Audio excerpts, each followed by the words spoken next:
એક મજાની વાત હું છેલ્લા 3-4 વર્ષથી જોતો આવ્યો છું કે પરિસંવાદ હોય અને ઉદ્ઘાટન પતી જાય પછી આચાર્યની હાજરી હોય એવા વિરલ કિસ્સાઓ.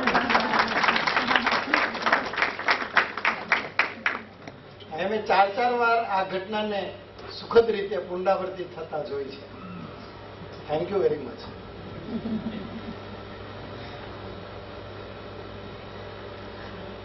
ઉષાબેન સાથે સ્ટેજ શેર કરવાનો હોય એનો હું અવસર ગણું છું અને એવો અવસર મને 4-5 વાર મળ્યો છે એનું મને ગૌરવ છે, ગર્વ.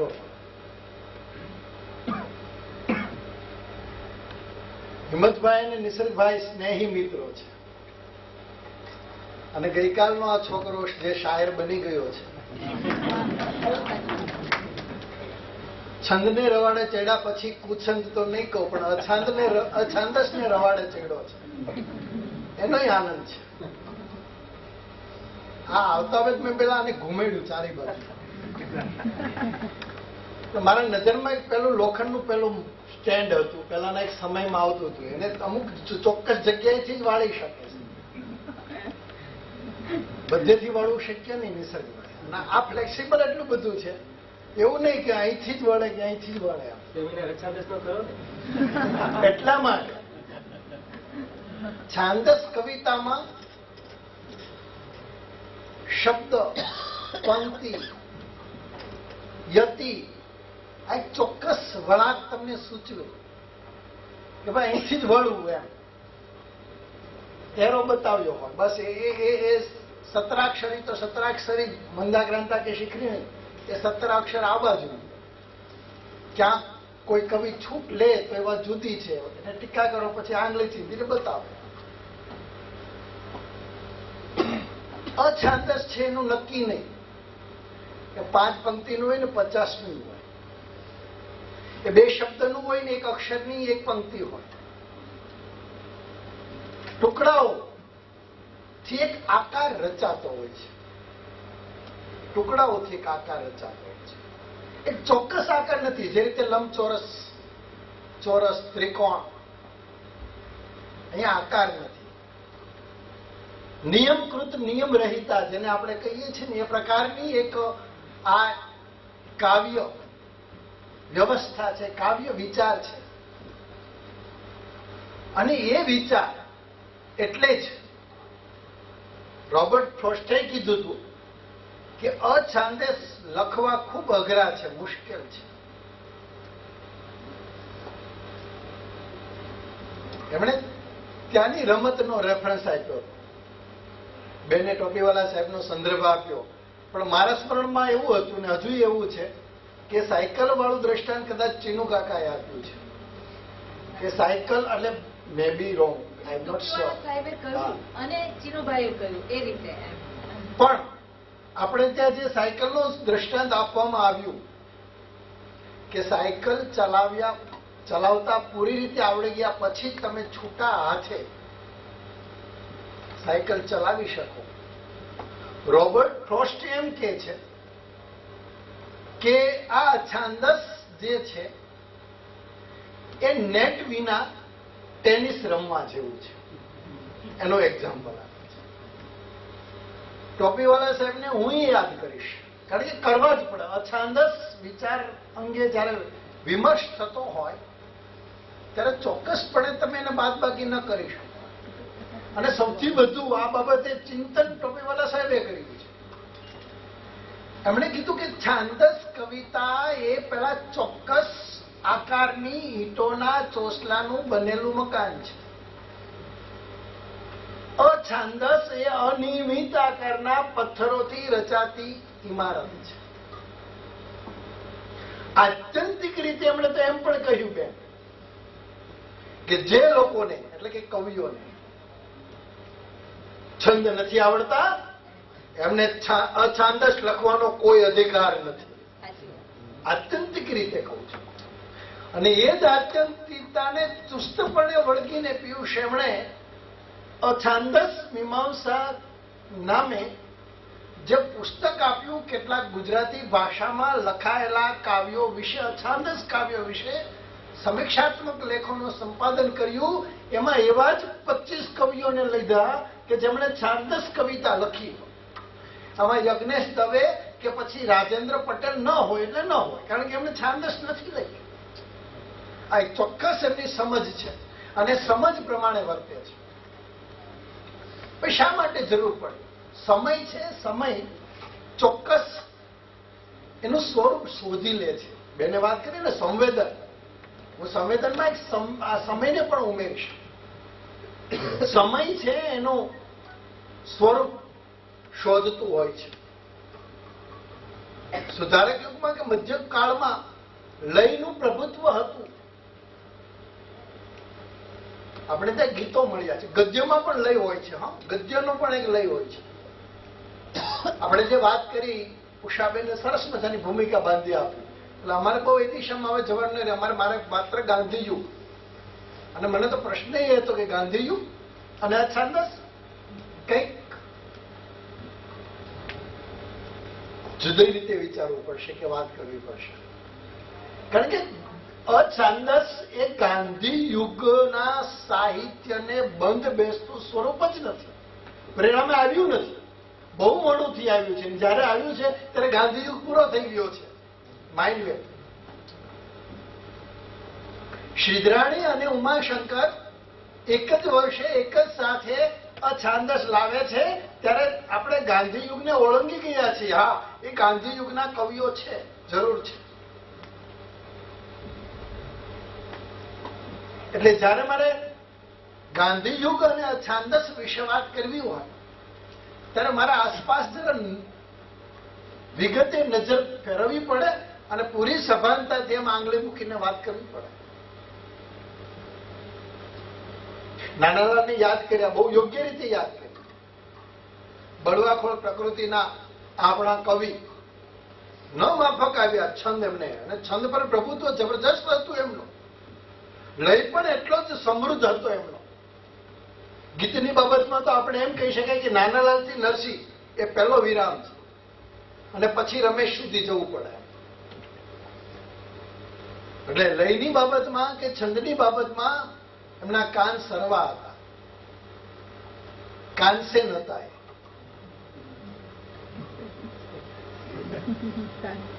પકડા છે, કેક લઈને પકડા છે, અને ગદ્યને પણ લઈ છે. આ ગદ્ય કાવ્ય આપણે જે આવ્યું ને, સંજ્ઞા બહુ ગેરસમજો કરે છે બેન. એટલે સંજ્ઞામાં આમ જોતા ન પડવું જોઈએ, પણ જયારે અમને ધંધે લગાડ્યા છે અને ન છૂટકે અમારે અછાંદસની તાલે નાચવાનું છે. પાછું હું તાલ કહું છું તો તમે કહેશો કે ભાઈ અછાંદસમાં તાલ ને લઈને હોય. અરે ભાઈ, ગદ્યમાં હોય. ગદ્ય કાવ્ય એટલા માટે આવ્યું છે. ગદ્ય કાવ્ય એ અછાંદસ નથી એમ પણ કીધું છે. અને અછાંદસ વિશેની જે જુદી જુદી સંજ્ઞાઓ, છંદ મુક્તિની વાત કરી બેને. પદ્ય મુક્ત કવિતા અને પદ્ય મુક્તિના પ્રયોગો જે આપણે ત્યાં થયા અછાંદસમાં, અને મુક્ત પદ્યના પ્રારંભે મુક્ત પદ્ય આવ્યા, પછી પદ્ય મુક્તિ આવી, પછી ગદ્ય કાવ્ય આવ્યું. નિસર્ગભાઈ, ઇતિહાસ આપણે અછાંદસનો તપાસીએ તો આ ક્રમ છે. જયારે એક રૂપ કે સ્વરૂપ માફક નથી આવતું વિચારને, સંવેદનને, ત્યારે કવિ જે થોડી પાનછોડ લે છે, છૂટછાટ લે છે, અને એમાંથી આ સળવળાટ એને અછાંદસ સુધી દોરી જાય છે. ગાંધીયુગનું સાહિત્ય આપણને ખબર છે. સ્વરૂપ સંદર્ભે બળવંતરાય ઠાકોર અને વિચાર સંદર્ભે ગાંધીજીને ખભે ચડીને જનારું એવું આ સાહિત્ય.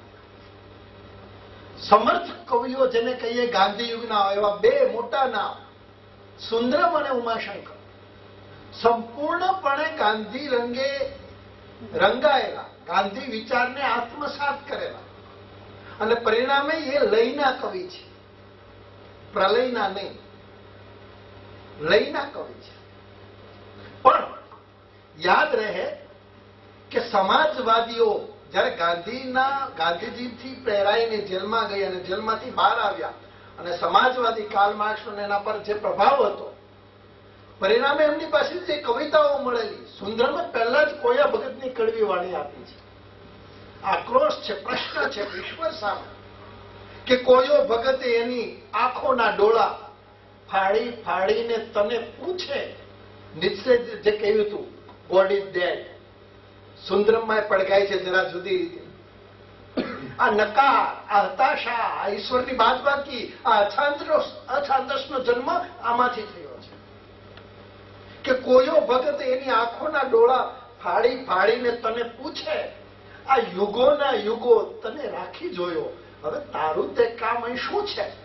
એમ કહીને ઈશ્વરને બાદબાકી કરી, ઈશ્વરને રજા આપી, હરિને વિદાય, એ નામનું કામ. તો સુંદરમ ને ઉમાશંકર જે લયના કવિઓ કહેવાય છે, ગાંધી વિચારને પૂરી રીતે પચાવે છે.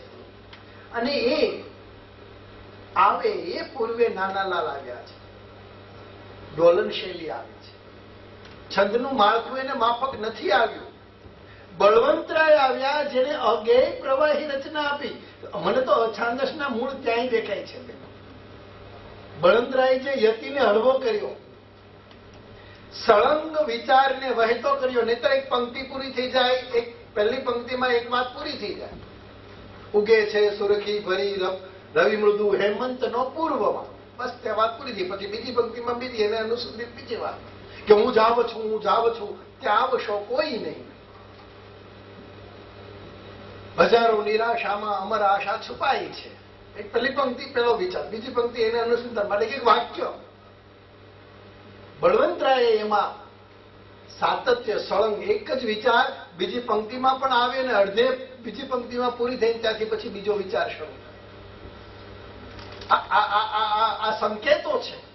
બળવંતરાય ઠાકરે જે બાંધછોડ કરી યતિના સંદર્ભે અગેય પ્રવાહી રચના આપી, નાનાલાલે જે અપદ્યા ગદ્ય, અને નાનાલાલ ની આ કવિતા નાનાલાલ પૂરતી સીમિત રહી. અપદ્યા ગદ્ય કે પછી ડોલન શૈલી, એમણે જે કહ્યું તેરે નામ સે શરૂ તેરે નામ પે ખતમ, એમ નાનાલાલની આ શૈલી નાનાલાલ પૂરતી અને નાનાલાલ માટે જ હતી. એના પછી આગળ કોઈ અપનાવી નહીં. મર્યાદા પણ કહી શકો, વિશેષ ગણવું હોય તો વિશેષ. તો દુષ્ટ પોએટિક્સ થી જયારે કવિ જુદો પડવા માંગે છે ત્યારે અછાંદસ અવતરે છે. પોતીકી શૈલીમાં જયારે વ્યક્ત થવા માંગે છે ત્યારે અવતાર રૂપે અછાંદસ જન્મ લે છે. પ્રિવસ જે વાત કરી, મુક્ત પદ્ય અને પદ્ય મુક્તિ. મુક્ત પદ્ય એટલે પદ્યની અંદર થોડી છંદની સાથે લીધેલી છૂટછાટ, કોઈ શબ્દ, કોઈ અક્ષર, કોઈ માત્રા, કોઈ યતિ ની વધઘટ. પદ્ય મુક્તિ છે એ સંપૂર્ણપણે પદ્યથી છેડો ફાડી નાખવાની વાત છે. પદ્યથી હા એના લયને પકડો છે, એનો ધ્વનિ ચોક્કસ એ આ છાંદસમાં વર્તાય છે, એ આ પદ્ય મુક્તિ. અને ગદ્ય કાવ્ય વિશે તો એક આખો પરિસમન બીજો કરવો પડે. કારણ કે ગદ્ય, અને બીજી વાત, આજે હું કઉ છું કે બેને કહ્યું કે ટોપીવાલા સાહેબે કહ્યું, બહુ અઘરું છે આ વિષય, હજુ કોઈ નીતિ નિયમો ફિક્સ નથી થયા. એનું તમે સોનેટ વિશે કહી શકો, હાઇકુ વિષય વગરના કોમર્સના માણસ પણ એનું આપી ગયા કે 17 અક્ષર હોય છે. અછાંદસ વિશે ગુજરાતીના વિદ્વાનો પણ અટવાય છે, કારણ કે એનું કાવ્યશાસ્ત્ર નથી. અને જ્યારે જેનું કાવ્યશાસ્ત્ર નથી ત્યારે એની વિશે વાત કરવી બહુ અઘરી છે, એનું સર્જન કરવું પણ અઘરું છે. એટલા જ માટે આ ચેતવે છે બધા સર્જકો, વિવેચકો, મીમાંસકો કે અછાંદસ એ સહેલું નથી. આધુનિક યુગ જેના યુગ પ્રવર્તક સુરેશ જોશી કહેવાયા, અને એમણે જે ક્રાંતિ લાવી એની વિશે વાત થવાની છે મારા પછી. પણ ત્યાં એક તાતી જરૂર હતી અછાંદસના સ્વરૂપની. પણ ગાંધી યુગમાં એવું કયું પરિબળ જ્યાં અછાંદસના ઉદ્ગમનું નિમિત્ત બને? અને તમે ફરો ગાંધી યુગમાં, ગાંધી યુગીન સમયમાં, ત્યારે તમને ખ્યાલ આવે છે કે સ્વયં ઉમાશંકરે કીધું કે દેશ તો આઝાદ થતા થઈ ગયો. આ પીડા છે. દેશ આઝાદ તો થાય, પણ જે અપેક્ષા હતી એ ફળીભૂત ન થાય. દેશના ભાગલા પડે, માણસ માણસનો દુશ્મન બને, ધક્કે પે ધક્કા, રેલે પે રેલા, હે ભીડ ઇતની પર દિલ અકેલા. ફિલ્મનો દ્રષ્ટાંત વચ્ચે કહેતો જાઉં. આ જે છે માણસ એકલતા અનુભવવા લાગ્યો. સ્વયં અંદર એક ભીંસ એને થવા લાગી. આ ભીડ અને આ ભીંસમાંથી જે અવતર્યું એ અછાંદસ છે. ઉમાશંકર પર આ યુગ વિભાજન, આ દેશના વિભાજને પ્રભાવ પાડ્યો છે. કારણ કે ઉમાશંકર એટલે વિશ્વ શાંતિના કવિ, મંગલ શબ્દને આવકારનારા આ સર્જક, ચેતના મંત્રને ગજાવનારા, ચેતના મંત્રને ગાનારા આ કવિ વળી આ અછાંદસ તરફ કઈ રીતે ફંટાય? લયના કવિ છે. પણ લય તો મેં તમને કીધું તું ગદ્યમાં પણ છે, બોલીએ ને એની પણ એક લય છે. દરેકનો લય જુદો છે. અહીંયા તમને અનુભવાશે. મેડમ જે બોલી ગયા, હું બોલી ગયો, પછીના બે સર જે બોલવાના છે, દરેકનો એક લય છે. અને લય આપણને ઘણી વખત આપણે ગદ્યમાં વાત કરતા હોય અને એમાં કેટલાક છંદના ટુકડા આવી જાય. થોડાક શબ્દને આડાઆડા કરવાથી તો પછી લય કે છાંદસ રચના પણ બની જાય. પાટણ શહેરમાં તમારું સ્વાગત છે, આપનું સ્વાગત છે, એ જયારે તમે ગદ્યમાં એમ કહો અને એને જરા લયાત્મક રીતે બનાવવું, તમે એમ કહી શકો પાટણ શહેરમાં સ્વાગત છે આપનું, તેમાં એક લય પડે છે. ગદ્યને લય છે. પણ કવિતા વિશે જયારે વાત કરીએ છીએ ત્યારે એના ભય સ્થાનો છે, અઢળક છે.